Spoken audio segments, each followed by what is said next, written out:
हाँ जी, नमस्कार। मेरा नाम सुरजीत है और इस वीडियो में हम लोग पी ब्लॉक जो हमने स्टार्ट करा हुआ है, जिसके हमने कोई 37 लेक्चर्स हमारे अपलोड हो चुके हैं, तो उसके रिलेटेड जो हमारे प्रीवियस ईयर्स हैं, मतलब प्रीवियस ईयर नीट के 22 ईयर्स 25 ईयर्स के नीट के सवालों की सीरीज़ से हम स्टार्ट करेंगे।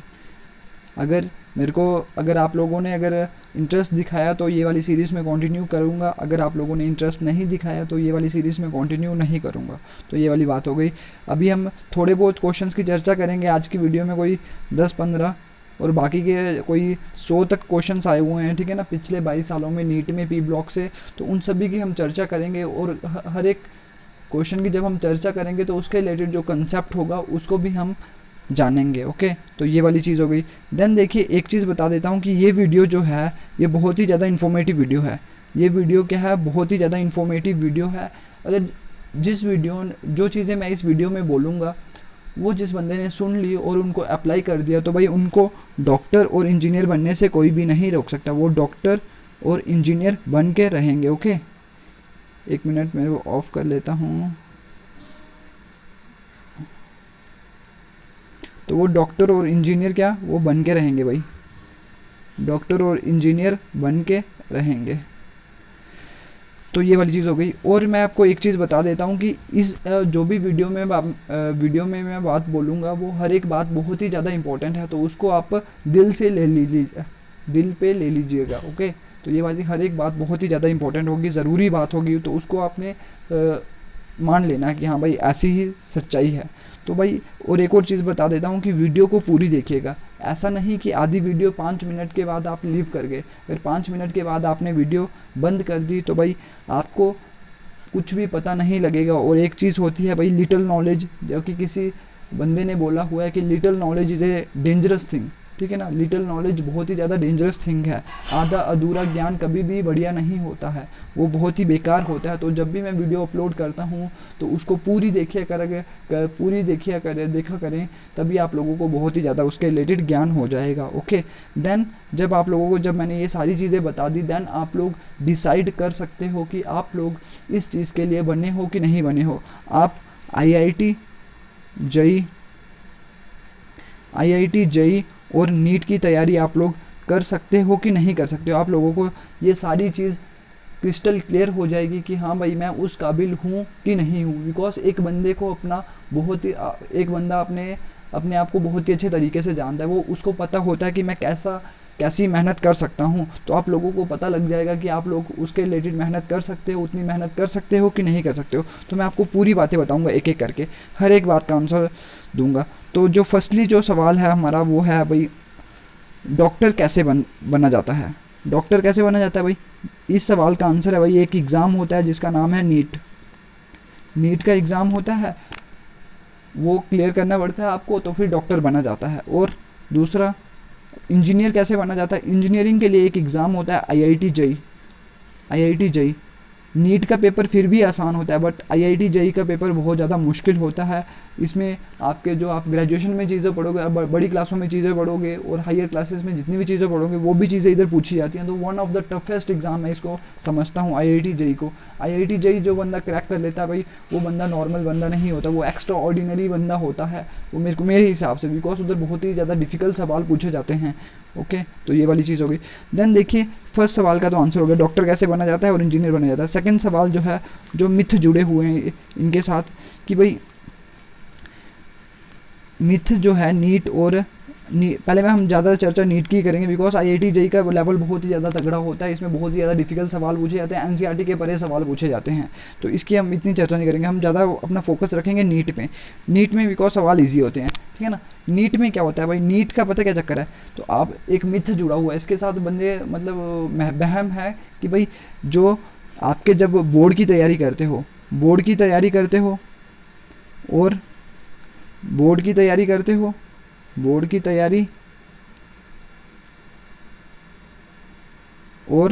नीट की तैयारी, ये दोनों डिफरेंट है। बंदे सोचते हैं, जिस बंदे को इस एग्ज़ाम का पता नहीं होता वो बंदे सोचते हैं कि बोर्ड की तैयारी और नीट की तैयारी वो क्या है, डिफरेंट है।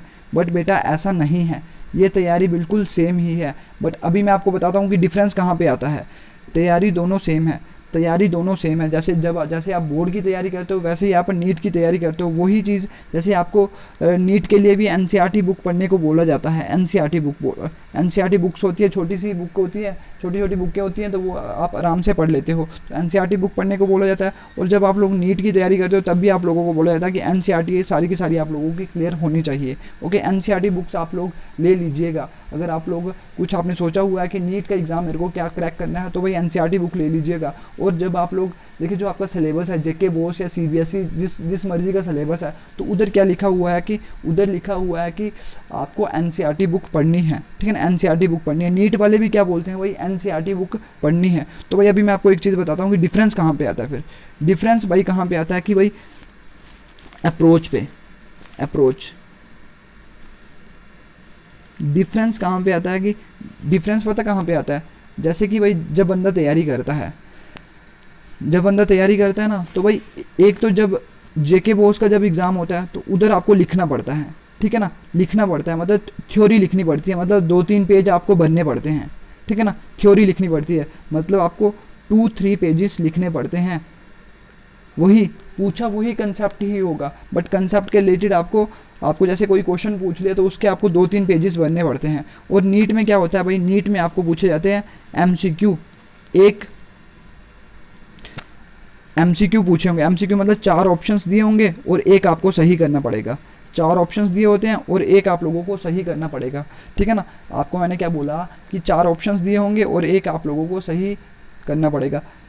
जो थ्योरी में 2-3 पेजेस लिखने हैं आपको, तो उधर बेटा आप लोग अगर गप भी लगा दोगे ना थोड़ी बहुत, आप अपने हिसाब से, वो भी क्या बोलते हैं उसको, तरी मीन्स जैसे एक होता है पीस, जैसे सिर्फ अब आपने तरी भी डाल दी होगी ना, तरी भी डाल दी होगी ना, तब भी आपका काम चल जाएगा भाई। सिर्फ पीस डालने की कोई ज़रूरत नहीं है, सिर्फ मतलब क्या करना है आपको, सिर्फ लिखते गए थोड़ा बहुत अगर ज्ञान होगा, थोड़ा बहुत ऐसे आधा अधूरा ज्ञान भी होगा, जैसे ऊपर से ज्ञान होगा, तब भी भाई आपका काम चल जाएगा, आपके मार्क्स आ सकते हैं। बट भाई नीट में ऐसा नहीं है भाई। ऑप्शन होने आपके पास 4, वो भी एक दूसरे के साथ रिलेटेड होंगे, जैसे ऐसे आपको लगेगा कि भाई एक जैसे ऑप्शन है, बट ऐसा नहीं है। अगर आपके क्या होंगे, कंसेप्ट क्लियर होंगे, अगर आपने थ्योरी बहुत ही बढ़िया तरीके से समझी होगी, थ्योरी में एक लाइन अगर आप लोगों ने बहुत बढ़िया तरीके से समझी होगी, थ्योरी में एक लाइन अगर आपने बहुत बढ़िया तरीके से समझी होगी, तो भाई आपको एमसीक्यू करने में कभी भी डिफ़िकल्टी नहीं आएगी। तो भाई तैयारी सेम ही है, बट आप लोगों को, जैसे मैं हमेशा बोलता हूँ कि भाई आप लोगों को कंसेप्ट पे ज़्यादा ध्यान देना है, कंसेप्ट क्लैरिटी की तरफ ज़्यादा ध्यान देना है, तो आपकी जेके बोस की तैयारी भी हो जानी है और आपकी नीट की तैयारी भी हो जानी है, नीट और जेई लेवल की थोड़ी बहुत तैयारी भी हो जानी है, ठीक है ना। अगर आप अपने हमेशा उस थ्योरी को रटिए मत, उस थ्योरी को रटिए मत, कभी मत रटिए उसको आप लोगों ने क्या करना है, उस चीज़ को आप लोगों ने क्या करना है, उस चीज़ को आपने समझना है। जो हर एक लाइन मैं बोलता हूँ उसका कोई ना कोई लॉजिक होता है, उस लॉजिक को आपने पकड़ना है और अपने दिमाग में फिट कर देना है और थोड़ा बहुत लिख लेना है उसके बारे में। ओके, तो बस आपको जो थ्योरी है, थ्योरी ऐसे ही अपनी उधर तरी नहीं डोलनी है। तरी अगर आप डोलोगे तो आपको नंबर तो मिल जाएंगे, बट कंसेप्ट आपके वीक होंगे, बहुत ही ज़्यादा ज़ीरो होंगे, और नीट का जब एग्ज़ाम दोगे तो आपके बहुत ही कम मार्क्स आने हैं और आप लोग इस एग्ज़ाम को क्रैक नहीं कर पाओगे। बट जो जैसे मैं कंसेप्ट आपको समझाता हूँ, अगर वैसे आप लोगों ने कंसेप्ट को समझा होगा तो बेटा आपको कभी भी डिफ़िकल्टी नहीं आएगी कंसेप्ट्स को समझने में, और आप लोग नीट का एग्ज़ाम भी आसानी से आपका आधा पड़ाव पूरा हो जाएगा। ओके, तो ये चीज़ हो गई। तो अभी देखिए 2 बातें हो गई, हमने 2 बातों का आंसर दे दिया कि डॉक्टर कैसे बना जाता है, कि नीट का एग्ज़ाम देखे। दूसरी बात का हमने आंसर दे दिया कि मिथ जो जुड़े हुए हैं भाई, मिथ क्या थे एग्ज़ाम से रिलेटेड, कि हाँ भाई इनकी तैयारी दोनों क्या है, अलग है, बट ऐसा नहीं है, तैयारी सेम ही है, बट आपको मेन फोकस करना है कंसेप्ट पे। आपको ये नहीं लिखना है कि मेरे को लेंथ लिखनी है सवालों में, जितना सवाल में आपको मैंने करवाया होगा आपने उतना ही करना है, उतना ही कंसेप्ट होगा उसका, ठीक है ना, उतना ही कंसेप्ट होगा, बाकी आप लोग अपने हिसाब से उसको बढ़ा या घटा सकते हो। तो ये वाली चीज़ हो गई। देन देखिए एक और चीज़ हो गई, अभी देखिए आपको क्या होता है कि आपको अगर नीट की अगर तैयारी करनी है तो आपको क्या करना पड़ेगा भाई, क्या करना पड़ेगा, थर्ड सवाल, what you need to do to crack NEET exam. अगर आपको नीट का एग्ज़ाम क्रैक करना पड़ेगा तो क्रैक करना होगा, क्रैक द नीट एग्ज़ाम। अगर आप लोगों को नीट का एग्ज़ाम क्रैक करना पड़ेगा तो भाई आपको क्या करना पड़ेगा, तो आपको क्या करना पड़ेगा, तो आपको क्या करना पड़ेगा, इस बात का आंसर देता हूँ मैं, इस बात का आंसर देता हूँ। आपको क्या करना पड़ेगा, आपको मैं फर्स्ट थिंग जो आपको करनी है वो क्या करनी है कि जो टीचर पढ़ाएगा, जिस मर्ज़ी के पास आप पढ़िए, जो टीचर आपको पढ़ाएगा, टीचर्स के कंसेप्ट जो समझाता है तो उसको अच्छे से समझना है। टीचर थ्योरी नहीं याद करनी है भाई, आप लोगों ने थ्योरी याद नहीं करनी है, अपने कंसेप्ट को अपने दिमाग में फिट करना है भाई, कंसेप्ट को समझनी है चीज़ कि what exactly is this thing, ठीक है ना। कंसेप्ट्स को क्लियर करना है, ठीक है ना। कंसेप्ट अगर आपके क्लियर हो गए, कंसेप्ट क्लियर हो गए और आप लोग बोलोगे इसके लिए भाई एनसीईआरटी बुक्स होती हैं, एनसीईआरटी बुक दी हुई है आपके कंसेप्ट के लिए। अगर आपके एनसीईआरटी बुक्स दी हुई है आपको, मतलब आपके कंसेप्ट अगर क्लियर करने होंगे तो आपको एनसीईआरटी बुक पढ़नी है। बट एनसीईआरटी से कोई बातें ऐसी हैं जो कि आपको समझ नहीं आती, जिस टीचर के पास आप लोग पढ़ते हो तो वो आपको बहुत ही बढ़िया तरीके से क्या करेगा, कंसेप्ट आपके क्लियर कर देगा। बट टीचर को भी आपने चेक करना है। आपको क्या करना है, जब टीचर से आपने पढ़ लिया तो देखना है कि भाई जो मेरा टीचर पढ़ा रहा है वो एनसीईआरटी से मैच कर रहा है कि नहीं कर रहा है। अगर वो मैच नहीं कर रहा होगा तो बेटा वो आपका उधर बहुत ही, मतलब आपको बहुत ही पीछे रह जाओगे आप फिर, ठीक है ना। आपको क्या करना है, जो टीचर पढ़ा रहा है आपने एनसीईआरटी में चेक करना है कि वो कंसेप्ट मेरा क्लियर हुआ कि नहीं हुआ। हर एक लाइन भाई, एक एक लाइन आपकी क्लियर होनी चाहिए। आपको टीचर को चेक करना है, टीचर ने जितना पढ़ाया होगा और उसको देखना है, टैली करना है एनसीईआरटी बुक से कि वो सारा का सारा उधर से मैच कर रहा है कि नहीं कर रहा है। अगर उधर से मैच कर रहा होगा तो इसका मतलब आपके कंसेप्ट क्लियर हो गए, तो आपका 50% काम हो गया। ओके, 50% काम हो गया। ओके, 50% काम हो गया। देखिए ये मैं इधर बात कर रहा हूँ जो बंदे कोचिंग नहीं लेते, मतलब जो नॉर्मली जैसे बड़े बड़े इंस्टीट्यूट है ना, जैसे एलन वगैरह हो गया, रेजोनेंस वगैरह हो गया, फिटजी वगैरह हो गया, आकाश वगैरह हो गया, ठीक है ना।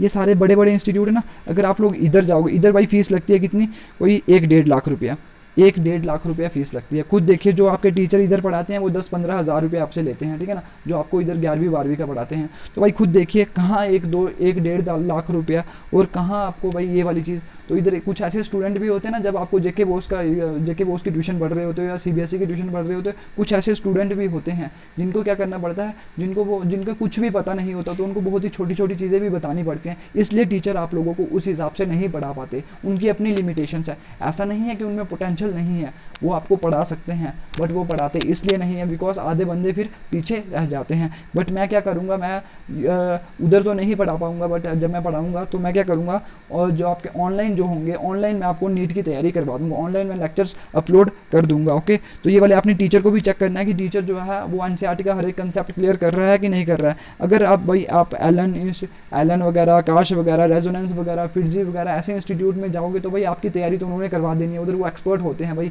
एक्सपर्ट होते हैं, उनको बहुत ही ज़्यादा ज्ञान होता है। उन्होंने 15-15, 20-20 साल इन एग्ज़ामों की तैयारी करवाते हुए हो गए, उनको पता है कि ये क्वेश्चन कहाँ से पूछा, उनको पूरा बहुत ज़्यादा ज्ञान होता है, ठीक है ना। और हम देखें इतना एक्सपीरियंस हमें तजुर्बा नहीं है, हम सिर्फ जेके बोस की तैयारी अच्छे से करवा सकते हैं, हम ये भी करवा सकते हैं, बट स्टूडेंट्स भी तो होने चाहिए। स्टूडेंट्स अगर हो मोटिवेटेड हो तो टीचर करवा सकता है, बट अगर स्टूडेंट्स मोटिवेटेड नहीं होंगे तो भाई वो टीचर नहीं करवा सकता है। तो ये वाली चीज़ हो गई। देन देखिए नेक्स्ट चीज़ हो गई, टीचर्स को आपने चेक करना है। जब आपने टीचर्स अपना चूज़ कर लिया तो आपका 50% जो काम हो गया, जो टीचर्स आपके कंसेप्ट आपको पढ़ाएगा तो 50% आपका काम हो गया। ओके, देन देखिए जो अगला 50% काम है वो कैसे करना है। अगर आपने टीचर सही चूज़ इधर नहीं करा होगा ना तो आपका भाई इधर काम कितना होगा, कोई 20%, 20% काम होगा, बिकॉज उसने एनसीईआरटी कवर नहीं करवाई होगी, उसने सिर्फ आपको जेके बोस के हिसाब से पढ़ाया होगा। देन आपका काम होगा ओनली 20% काम। दैट्स वाई जब आप लोग क्या करते हो, जब इधर हमारे जो सेमी अर्बन इलाके होते हैं, इधर क्या होता है कि जब बंदे क्या करते हैं 12वीं के बाद जाते हैं तो उसको अपने कंसेप्ट वगैरह क्लियर करते करते उसको 2-3 साल लग जाते हैं। जब उसको नीट का एग्ज़ाम क्रैक करते करते उसको कम से कम 2 और 3 ईयर्स लग जाते हैं। तो भाई आपके 2 और 3 ईयर्स आपके क्या हो गए, ज़िंदगी के वेस्ट हो गए।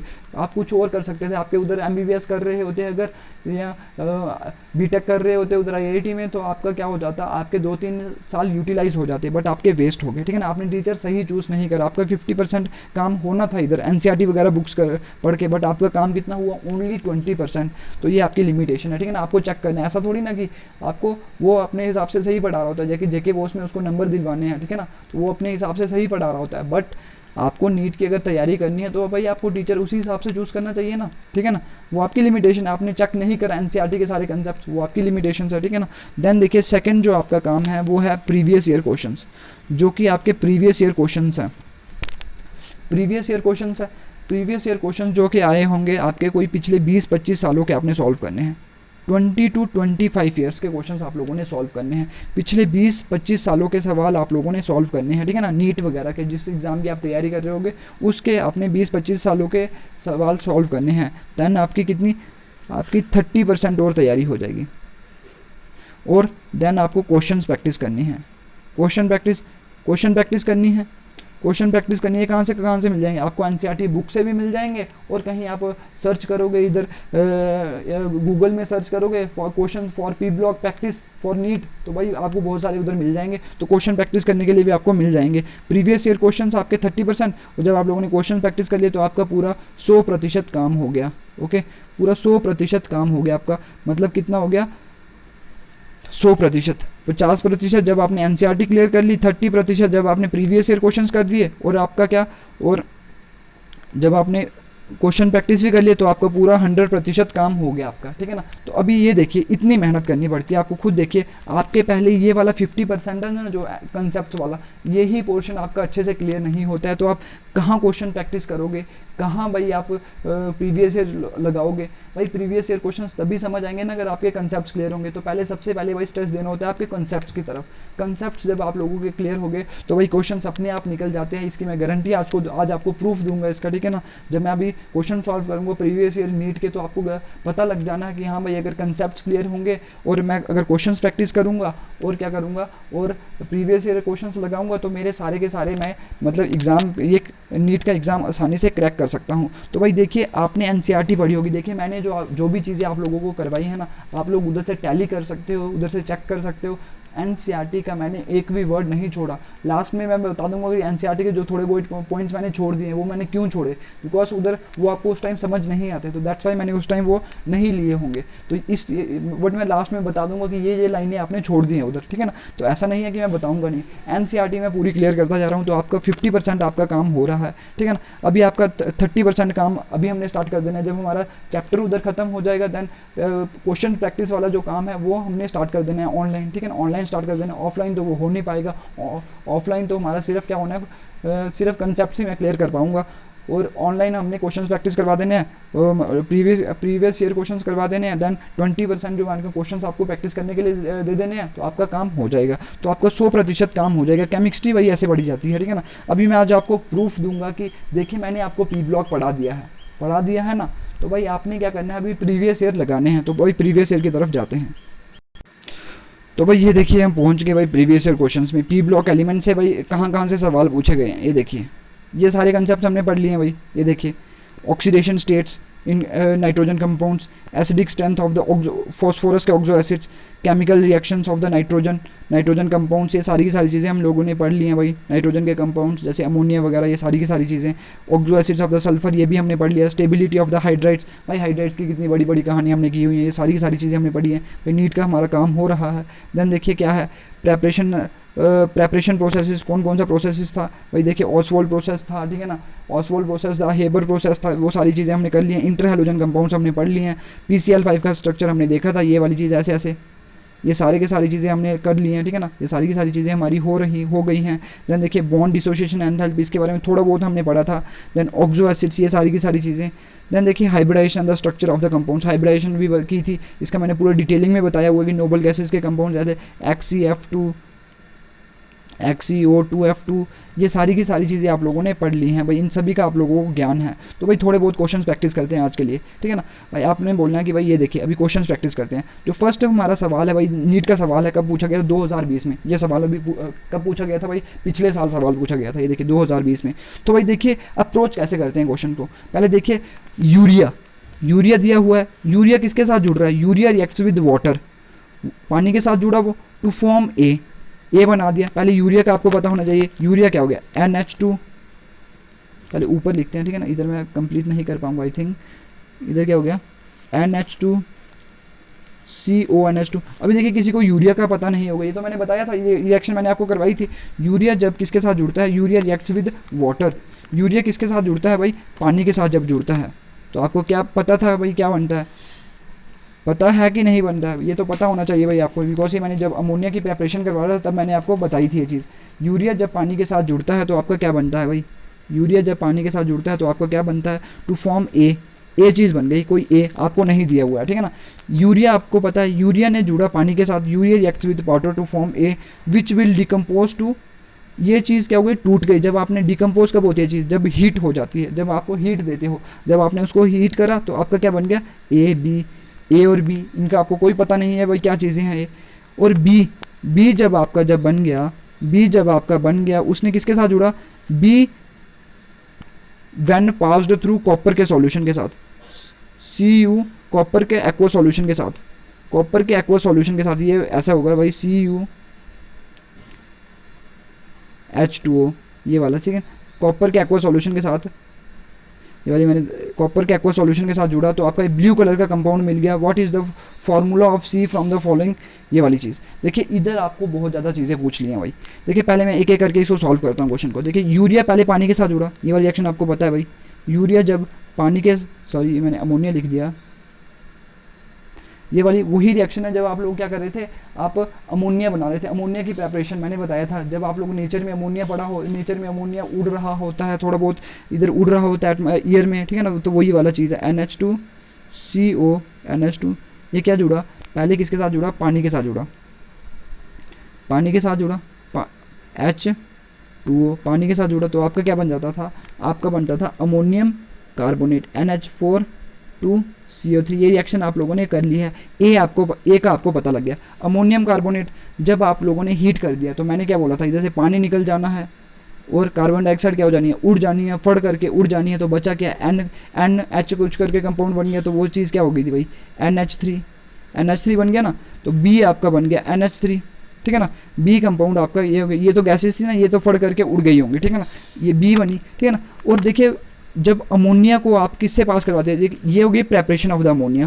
देखो दो आपको क्या पूछा हुआ है, दो चीज़ों के बारे में एक बार पूछ लिया। देखो अमोनिया की प्रेपरेशन के बारे में भी पूछ लिया हुआ है। अभी जब आपने अमोनिया बना दिया, अमोनिया बन गया ना, इतनी चीज़ आप लोगों की क्लियर हो गई, ठीक है ना। जब आप लोगों का अमोनिया बन गया, अमोनिया जब बन गया तो भाई उसको आपने किससे करवाया, इससे पास करवाया, passed through copper two aqua solution, उसको आपने कॉपर के सॉल्यूशन से पास करवाया, Cu+2 के सॉल्यूशन से पास करवाया, ठीक है ना।